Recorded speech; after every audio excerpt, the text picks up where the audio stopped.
নবীর সাহাবা হযরত উমর,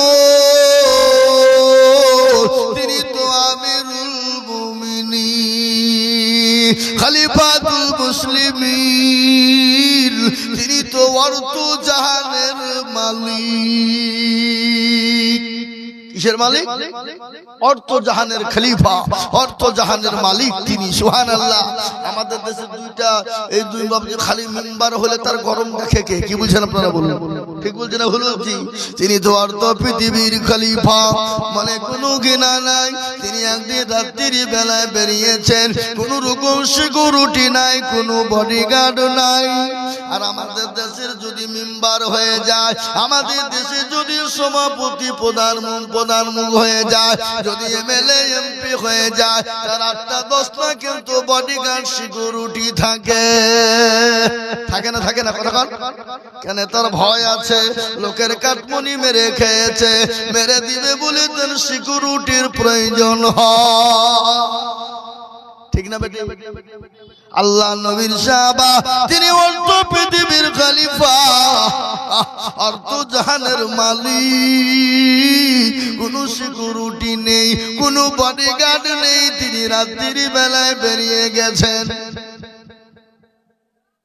গভীর রজনীতে মুসলমান দেখলেন একই বুদ্ধি, তিনি গভীর রজনীতে দাঁড়িয়ে দাঁড়িয়ে কান্না করেন, ইয়া আমার গড, আমার প্রভু, আমি এত রাত্রি কি করব, কোথায় যাব?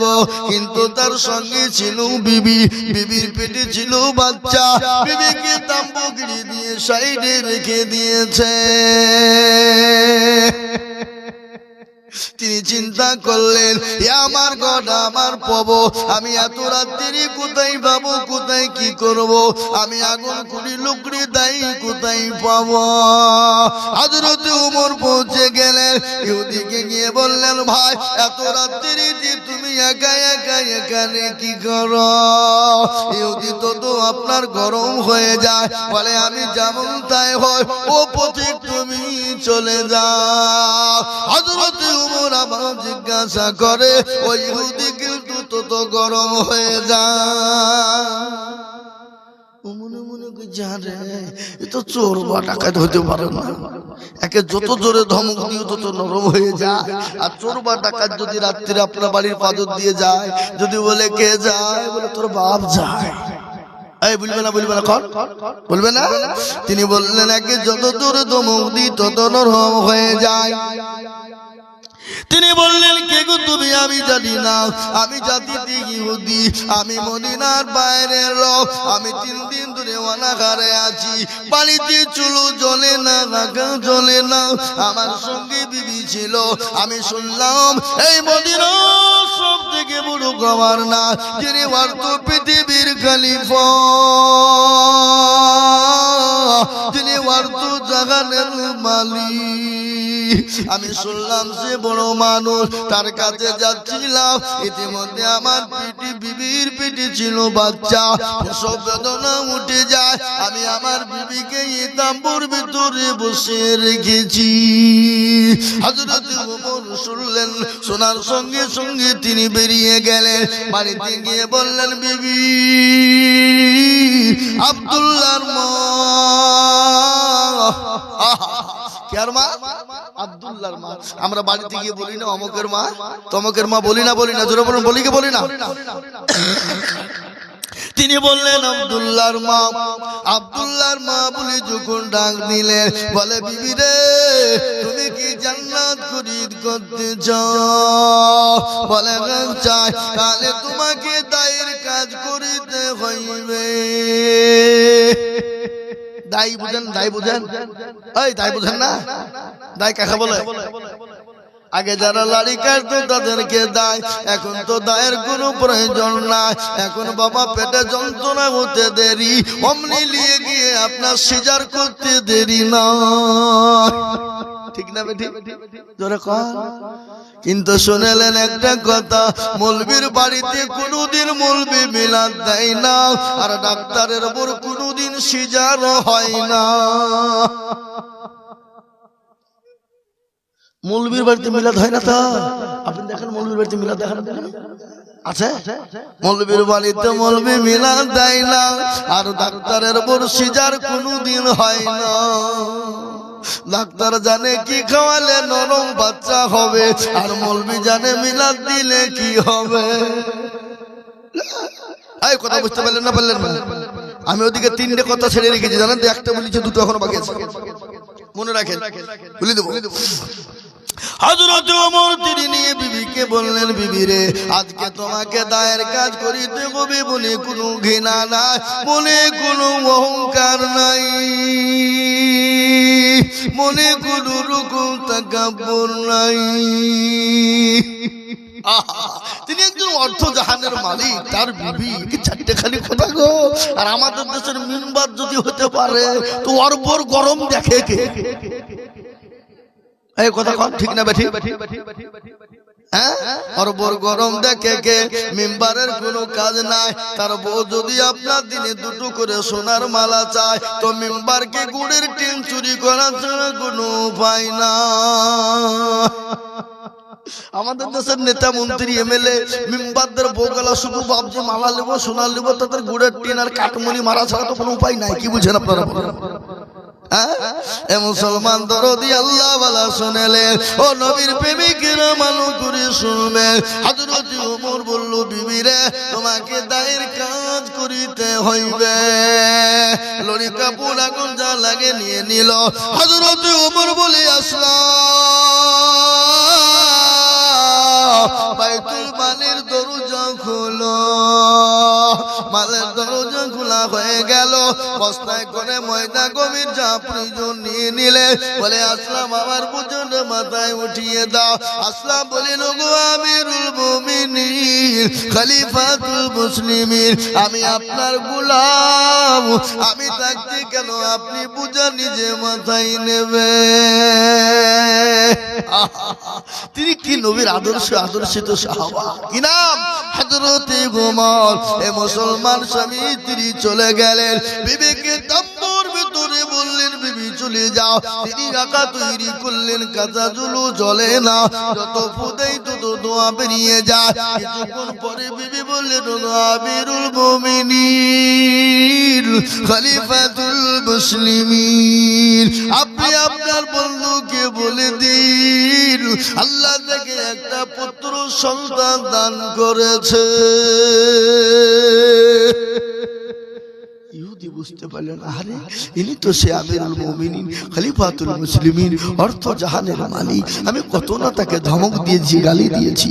হাতখানা জড়িয়ে ধরে বললেন, ওগো আমিরুল মুমিনিন, আপনি আমাকে ক্ষমা করে দিবেন, আমাকে মাফ করে দিবেন। নেতা কারে বলে? নেতা বললেন, ওগো ইহুদি, আমি তো মদিনার মানুষের খবর নিয়েছি, আমি মদিনার বাইরের কোনো খবর নেই না। তুমি আমাকে আল্লাহর রাস্তায় মাফ করে দিও, আমাকে আসামির কাঠগড়ায় তুমি দাঁড় তুমি করো না। কি ব্যবহার, কি আখলাক, কি চরিত্র মুসলমানদের! কোন জাতি সঙ্গে খারাপ ব্যবহার করে নি। আজকে দিল্লির মসনদে যারা বসে আছো, আজকে মুসলমানদেরকে সবকিছু থেকে বঞ্চিত করো। মুসলমানরা কত ভালো। দিল্লির সম্রাট, যার নাম হলো বাদশাহ জাহাঙ্গীর, এই ঘটনা শুনবেন, দারুণ ঘটনা। এগুলা ইতিহাসে দেবে না, এগুলা পাবেন না। এগুলা পাবেন কোথায়, কোন জায়গায়, সেটা বুঝাবো। দিল্লির সম্রাট, যার নাম হলো বাদশাহ জাহাঙ্গীর রহমতুল্লাহ আলাইহি, তিনি কত দয়ার মানুষ, মায়ার মানুষ। তিনি তো নবীর আদর্শিত। তিনি একদিন বাড়িতে নান, তিনার বিবি ছিল, বিবির নাম ছিল নূরজাহান। বাড়িতে তিনি না, বিবি নূরজাহান বাড়িতে একা থাকতে ভালো লাগে না। স্বামী বাড়ি নেই, মোবাইল আপনার তখন তো মোবাইল ছিল না। তিনি তীর ধনুক চালাচ্ছিলেন। তীর ধনুক বুঝেন না? এই তীর ধনুক বুঝেন আপনারা? বুঝেন? এখন তো তীর ধনুক নাই, একা একাই ভালো লাগলো তীর ধনুক চালাচ্ছেন। আমাদের বাড়িতে এখন স্বামীর যদি 1 বছর 2 বছর না থাকে, তো বোধের কোনো টেনশন নাই, মোবাইল থাকলেই হবে। এই কথা কন না কেন? বাবলা মনে সামনে নাকি? হ্যাঁ, ভাবলাম মনে সব নাই, মোবাইল থাকলে হবে, স্বামী না থাকলেও কোনো খবর নাই। মোবাইল থাকলে হাই হ্যালো বলা যাবে, যাকে ইচ্ছে তাকে ডেকে গল্প করা যাবে। স্বামীর কি দরকার? মোবাইল হইলি তো দরকার নাকি? তিনি ভালো লাগে না, বাড়িতে তীর ধনুক চালাচ্ছিলেন, ইতিমধ্যে তীরখানা টমকে গেল। পাশেই ছিল পুকুর, আর ওই পুকুরে দুবানি যারা কাপড় কাচে তাদের কি বলে? দুবানি তারা কাপড় কাচছিল, আর ওই তীরখানা গিয়ে লাগবি তোলা দুবানির স্বামীকে লেগে গেল। তাতে দুবানির স্বামীর মৃত্যু হয়ে গেল। দুবানির স্বামীর মৃত্যু হয়ে গেল। দুবানি কাঁদতে লাগলো, আমার গড, আমার প্রভু, আমার স্বামীকে কে মেরে দিল? তিনি লোক জড়িয়ে ফেললেন, হাজারে হাজারে দুবানি জমা হয়ে গেল। সবাই মিলে লাশটাকে টেনে তুললেন। তোলার পরে ওই মারা তীরখানা টেনে বের করলেন। ইস্টামারা তীর, তিনি বললেন তো বাদশা জাহাঙ্গীরের তীর, ইস্টামারা তীর। চলো, লাশ নিয়ে চলে গেলেন বাদশা জাহাঙ্গীরের কাছে। বাদশা জাহাঙ্গীর বাড়িতে নাই, যতক্ষণ পর্যন্ত না এলেন দুবানি রাত থেকে গেলেন। কিছুক্ষণ পরে বাদশা জাহাঙ্গীর চলে এলেন। আসার পর বলল, তোমাদের কি হয়েছে? বলে, ওগো বাদশা নন্দার, আমি জানি আপনারা ভালো, মুসলমানরা ভালো, মুসলমানদের আদর্শ ভালো, মুসলমানরা নাই পরায়ণ, মুসলমানদের নবীর আদর্শ ভালো। বলে, কি হয়েছে বলো? বলে, এ তীরখানা চিনেন? বলে, গা। বলে, এটা তো আমার তীর, তোমরা কোথায় পেয়েছ? বলে, ওগো বাদশাহ, এ তীর দিয়ে আমার স্বামীকে লেগেছে, তাতে আমার স্বামীর মৃত্যু বরণ হয়েছে। আপনাকে আসামি বের করে দিতে হবে, আসামি খুঁজে বের করে বিচার করে দিতে হবে। বাদশা জাহাঙ্গীর বলল, সর্বনাশ, আমি আসামি কোথায় আন্দাজে খুঁজে পাবো? কে মেরেছে, কে মারেছে, কে মারলো, কাকে মেরেছে, আমি কি করে বলে, আমি ওটা জানি না, এটা আপনার ইস্টামারাতি, আপনাকে বিচার করে দিতে হবে।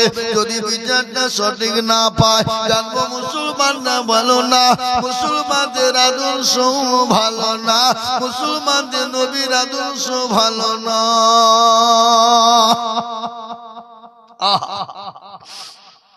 তিনি বললেন, তোমরা যাও, আমাকে আসামি খুঁজে বের করতে দাও, আসামি খুঁজে বের করতে দাও। দলে দলে দুবানির চলে গেল। বাদশা জাহাঙ্গীর বলে, আল্লাহ, ও আমার পরওয়ারদিগার গেল, আমি আসামি কোথায় খুঁজে পাবো? তিনি চিন্তায় পড়ে গেলেন। বিবি অর্ধাঙ্গিনী নূরজাহান বলে, স্বামী গো, ও আমার প্রাণের স্বামী, আপনি চলুন, গোসল করবেন, খানা খেয়ে নিবেন। বলে, বিবি, আমি গোসল করবো না, খানাও খাবো না। বলে, কেন? কি হয়েছে? বলে, বিবি, আমি বড় বিপদে পড়েছি, আমাকে তুমি আসামি বের করে দাও। বলে, আসামি কি করে হলো? বলে, ইস্টামারা তীর, এই তীরখানা দিয়ে দুবানির স্বামীকে লেগে যায়, তাতে দুবানির স্বামী মারা যায়, আমাকে বিচারটা করে দিতে হবে। বিবি তো আল্লাহ ওয়ালা, দিন ওয়ালি, ইমান ওয়ালি, আর আমাদের ঘরের এখনকার মতন বিবি হলে দিনে একবারে কিরিয়ে কেটে পালাবে। দিবে না? দিবে না? জোরে বলো। কিরিয়ে কেটে পালা দিবে না? মিথ্যা কথা বলবে। বিবি নূরজাহান বলল, স্বামী, আপনি আসামি পেয়ে যাবেন। বলে, কিভাবে? বলে, স্বামী গো, আপনি আসামি পেয়ে যাবেন, কোনো টেনশন করবেন না। কিন্তু বিবি, আমি আসামিটা কি করে বের করব? বলে, স্বামী, আপনি শুনে নিন, আসামি যদি আপনি পেয়ে যান, আপনি আত্মীয়র দিকে টেনে বিচার করবেন না, আপনি কুরআন এবং হাদিসের দিকে টেনে বিচার করবেন। বাচ্চা জাহাঙ্গীর বলল, বিবি রে, কোরআন হাদিসের থেকে দাম পৃথিবীতে কিছু নাই। তুমি বিবি নূরজাহান যদি তুমি আসামি হয়ে যাও, আমি তোমাকেও ছেড়ে। বিবি মুচকে গেছে ফেললেন, বলে স্বামী আসামি পেয়ে গেছেন। বলে কি করে? বলে আসামি অন্য কেউ নয়, আপনার প্রাণের বিবি নূরজাহান আসামি। বলে বিবিরে কি করে হলো? বলে স্বামী গো, আপনি বাড়িতে ছিলেন না, আমি একাই থাকতে ভালো লাগছিল না, আমি কি করব? আমি বাড়িতে তীর বৌধনু চিকছিলাম, ইতিমধ্যে তীর কানা টপকে গিয়ে দুবানির স্বামীকে লেগে যায়। উনি বললেন, তাই তো, মারতে গেল হরিণ, লেগে গেল মানুষ, তাতে কিছু পয়সা দিলে শোধ হয়ে যায়। কিন্তু না না না না, আমি যদি পয়সা দিয়ে দিই আমাকে মানুষ খারাপ বলবে, মন্তব্য অন্য করবে। বলে বাচ্চা জাহাঙ্গীরের পয়সা ছিল বলে বিবিকে বাঁচিয়ে নিল। তিনি গোসল করে খানাকে নামাজ আদায় করলেন। দোমানিদেরকে ডাকা হলো, হাজার হাজার মানুষ চলে এলো। তারা রাস্তায় আসে আর বলে, মুসলমানরা ভালো, মুসলমানদের আদর্শ ভালো, মুসলমানদের বাচ্চা নাকি নাই পড়ায়।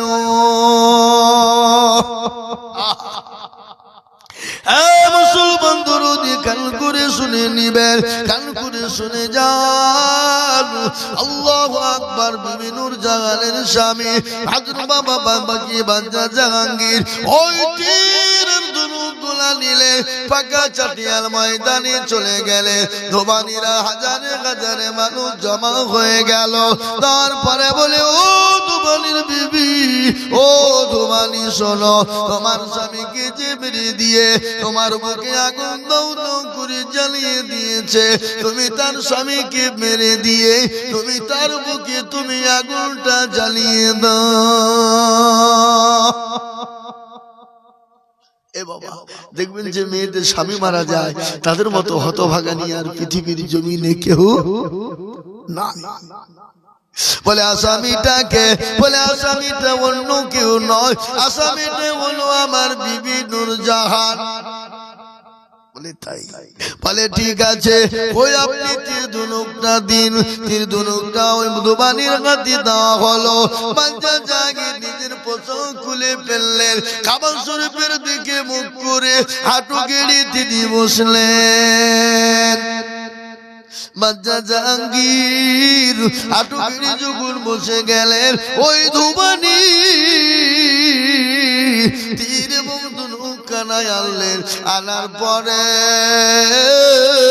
ওই বাচ্চা জাহাঙ্গীরের বুকের কাছে গেলেন, যাওয়ার পরে ঠেকিয়ে দিয়ে বললেন, ওগো বাচ্চা জাহাঙ্গীর, আমি তোমাকে মাফ করে দিলাম, আমি তোমাকে ক্ষমা করে দিলাম। তোমার মতো পাত্র যদি দুনিয়ার জমিনে থেকে যায়, আমাদের মতো সংখ্যালঘু দুবানিরা আমরা কোনো জিনিস থেকে বঞ্চিত হব না।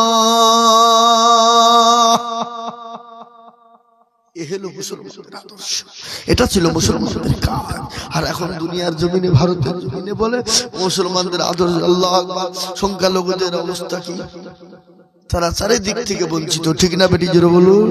কিন্তু এরা যদি বঞ্চিত করে করো, আল্লাহ বললেন আমি তো বঞ্চিত করব না, আমি তো সবের মালিক। ও বান্দা, তুই আমাকে মেনে নাও। আল্লাহ বললেন আমার মেনে নেওয়ার মানে হলো তোমরা ৫ ওয়াক্ত নামাজকে পাবন্দির সাথে পড়বে। এক নম্বর। দ্বিতীয় নম্বর হলো পৃথিবীতে যাদের মা বাপ বেঁচে, এই কথাটা শোনেন, এই মারাত্মক কথা, এই দুটো কথা বলে শেষ করে দেবো। আমি আর বলবো না, আমি তো আর বলবো না। এক জায়গাতে ৩.৫ ঘন্টা বলেছি, আবার এখানে ১.৫ ঘন্টা হয়ে গেল, তাহলে ৩.৫ আর ১.৫ কত হয়ে যাবে? ৪৫ বলেছি। ও আল্লাহ, ৪০ উঠেছি আমি, ১২টা ১১টা।